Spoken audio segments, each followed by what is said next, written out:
फिर उसकी ज़िंदगी में रजत जो उसके हस्बैंड हैं वो आए, वो IIT से पढ़ा हुआ है, बड़ा योग्य लड़का है। फिर हार्वर्ड भी गया, MIT से पढ़ के आया। तो रजत राइट विंग से था, तो फिर मेरे लिए बहुत विस्मय की बात थी कि किसका विंग चेंज होता है आगे चल के। तो फाइनली मैंने देखा इसका पर्सपेक्टिव राइट विंग का हो गया। तो हमारी वैचारिक बहसें होती रहती है, लेकिन हम लोग एक परिवार के मेंबर्स की तरह हैं। और इनकी जो बिटिया है वो आजकल हमारे लिए, तो मैं एक तरह से मामा हुआ या नाना, जो भी आपका कहना कह लीजिए। तो बड़ा अच्छा संबंध हम लोगों का है। और रही बात शादी की, तो मतलब मुझे ऐसा नहीं लगता कि कोई ऐसा हमने खास तीर चलाया शादी करने में। ठीक है, जैसे लोगों की होती है शादी वैसे हमारी भी है। दो अलग अलग व्यक्ति होते हैं शादी में, और कोई भी ऐसी शादी जिसमें पति पत्नी के विचार बहुत मेल खाते हो, मुझे तो शक होने लगता है अगर कोई ऐसी बात करता है। तो कोई कहे कि हमारी अंडरस्टैंडिंग बहुत अच्छी है, मुझे लगता है झूठ बोल रहा है। क्योंकि अगर दो व्यक्ति हैं तो दो व्यक्ति हैं। अगर उनमें से एक खुद को मार के दूसरे के जैसा हो गया है, तब तो हम कहते हैं कि दो तन एक मन जैसा कुछ है मामला।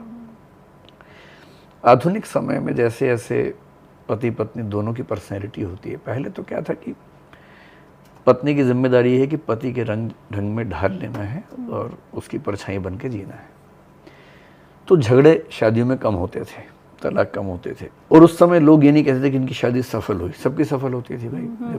जब पत्नी की पर्सनैलिटी बची ही नहीं, तो फिर क्या, एक ही व्यक्ति रहता है, किससे झगड़ेगा? एक व्यक्ति है, एक परछाई है। आधुनिक काल हुआ, महिलाएं कमाने लगी, पढ़ने लगी यूनिवर्सिटीज़ में, तो फिर अब एक परिवार में दो व्यक्ति होने लग गए। दो होंगे तो खनकेंगे भी और खटकेंगे भी, सीधी सी बात है, झगड़े होंगे। तो हम लोगों की शादी जब हुई तब मेरी उम्र 22-23 साल थी, इनकी उम्र भी वैसी थी। तो कच्ची उम्र का प्यार, कच्ची उम्र की शादी जिसको बोलते हैं, वैसी थी। विचार तब तो बने ही नहीं थे, टकराएंगे क्या, बनने शुरू हुए थे। तो हम लोगों का लंबा साथ है और गहरा परिचय है। विचारों में कुछ मामलों में नज़दीकियाँ हैं, कुछ में बहुत दूरियाँ हैं। लाइफस्टाइल हमारा काफ़ी अलग रहता है कई मामलों में। जैसे उनको हर वीकेंड में मन करता है कि दिल्ली के बाहर घूमने चले जाऊं, मेरा मन करता है हर वीकेंड पे घर पे रह के 2 बढ़िया किताबें पढ़ लूँ या कोई फिल्म देख लूँ। पर इन सब चीज़ों के बियॉन्ड जो है, हमारा एक बड़ा प्यारा सा बच्चा है जिसके साथ हम दोनों बहुत कनेक्टेड हैं। मेरे फादर हैं, उनकी मदर हैं, उनकी पूरी फैमिली उनसे ज़्यादा मुझे प्यार करती है। मेरे पिताजी को अगर चुनना पड़ जाए, मेरे ख्याल से वो मुझे घर से निकाल देंगे, तो उन्हीं को प्रेफर करेंगे। तो ऐसी है, रिश्ते ऐसे ही होते हैं। पर मुझे ये नहीं लगता कि हम लोग कोई बहुत ही यूनिक टाइप के लोग हैं। सामान्य जैसे पति पत्नी होते हैं वैसे हम भी हैं। कोई अगर हैप्पी मैरिज मंत्र आपको एक वर्ड में डिफाइन करना होगा तो आप क्या कहना चाहेंगे? एक वाक्य में नहीं, मेरा मानना है कि 3-4 चीज़ें अगर किसी शादी में हैं तो शानदार है। फिजिकल अट्रैक्शन तो पहली बात है ही, दो लोगों में होना ही चाहिए।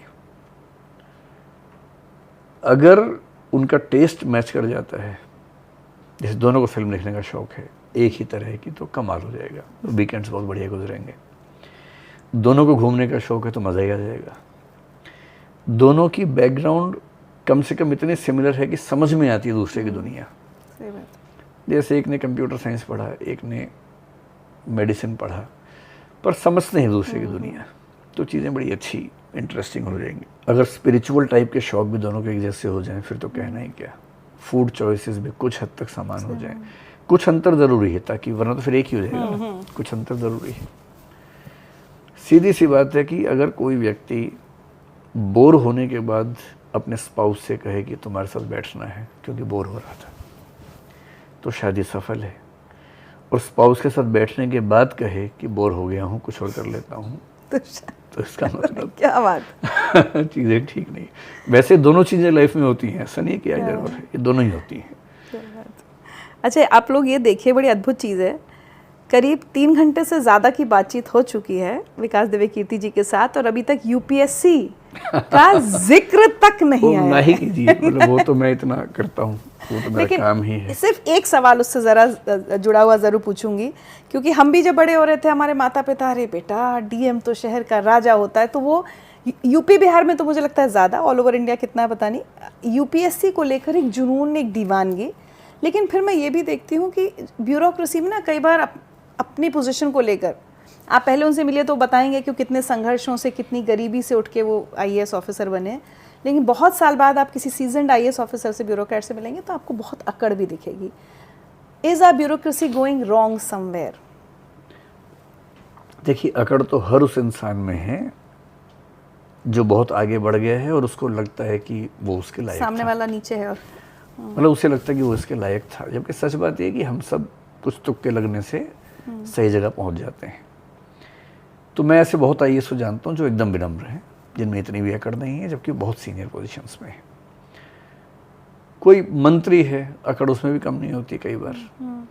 फिल्म इंडस्ट्री में मेरे बहुत सारे दोस्त हैं जो बहुत विनम्र हैं, इतने बड़े बड़े स्टार्स हैं, लेकिन आमिर खान जैसे हैं, आशुतोष राणा आपके भी दोस्त हैं, पंकज त्रिपाठी हैं, विक्रांत है, इनसे मिलकर लगता ही नहीं कि किसी स्टार से मिल रहे हैं, लगता है कि एकदम बहुत अच्छा कोई दोस्त है। लेकिन घमंडी लोग वहाँ भी कम नहीं है। अभी जॉन इब्राहिम से मेरी कुछ दिन पहले मुलाकात हुई, हम 3 घंटे बैठे, इतने शानदार इंसान है, और आप सरप्राइज होंगे कि 3 घंटे की बातें, 3.25 घंटे बातें किस विषय पे हुई? जियो पॉलिटिक्स, सोशलिज्म, कैपिटलिज्म, इन पे बातें हुई। जो पर्सोना हम देखते हैं और जो रियल है उसमें बहुत अंतर होता है कई बार।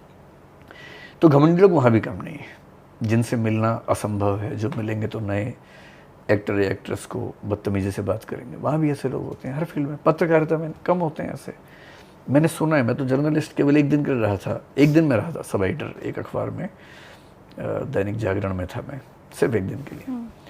पर मैंने सुना है कि संपादक लोग अपने जो जर्नलिस्ट स्टाफ है, मतलब गालियाँ बक के बात करते हैं कई लोग, ऐसे भी, सब तो ऐसे नहीं होते होंगे, कई लोग बहुत विनम्र होते होंगे वहाँ भी, पर कुछ ऐसे भी होते होंगे। तो बदतमीज होने का संबंध आईएएस होने से नहीं है। ठीक। दुनिया के हर क्षेत्र में, अब अमेरिकी राष्ट्रपति हैं, राष्ट्रपति होके वैसा व्यवहार करते हैं। तो बदतमीजी का संबंध सिर्फ ब्यूरोक्रेसी से नहीं है, सिर्फ आईएएस से नहीं है, वो किसी भी क्षेत्र में सफल व्यक्ति जिसके दिमाग पे सफलता चढ़ गई है उसके साथ है। इंडियन ब्यूरोक्रेसी में कुछ लक्षण हैं जो कह सकते हैं कि अंग्रेज़ों के समय की ब्यूरोक्रेसी के हैं, लेकिन चीज़ें बहुत बदली हैं। मुझे नहीं पता कि आपका कितना इंटरेस्ट ब्यूरोक्रेसी में है, लेकिन चीज़ें बहुत बदली हैं। 1973-74 में एक एक्ट बना सीआरपीसी, जो फिर चेंज हुआ है अब, जिसको भारतीय बीएनएसएस है वो जो है। सीआरपीसी पहला एक्ट था जिसने कलेक्टर्स और जुडिशियल ऑफिसर्स को अलग कर दिया। पहले के कलेक्टर्स के पास जज की पावर भी थी, अब वो खत्म हो गई। अब कलेक्टर कलेक्टर है, जज जज है। आगे चल के पंचायती राज आ गया, पंचायती राज में कलेक्टर्स की पावर और कम हो गई। अब एक कलेक्टर है, एक सीईओ जिला पंचायत होता है, नगर निगम का कमिश्नर अलग होता है। तो एक ही ज़िले में 2-3 आईएएस ऑफिसर सीनियर लेवल पे काम करते हैं, ऐसी आईपीएस का होता है। फिर सोशल मीडिया आने के बाद ये ठीक है कि बहुत सारे आईएएस आईपीएस सेलिब्रिटीज़ बन जाते हैं उससे, लेकिन अगर किसी आईएएस ने किसी को गुस्से में थप्पड़ मार दिया, उसका वीडियो बन जाता है, वो सस्पेंड होता है उसके बाद। सोशल मीडिया ने, पंचायती राज ने, डेमोक्रेसी का गाँवों तक पहुँचने के प्रोसेस ने इतना डेमोक्रेटाइज किया है कि अब सिविल सर्वेंट्स के लिए वैसा होना न तो संभव है, न होना चाहिए, जैसी छवि कभी कभी हमें देखने को मिलती है। हाँ, एक अच्छे सिविल सर्वेंट को बहुत टूट के काम करना चाहिए, बहुत संवेदनशील होना चाहिए, कंपैशनेट हो, वंचित लोगों के प्रति इंटीग्रिटी वाला व्यक्ति हो।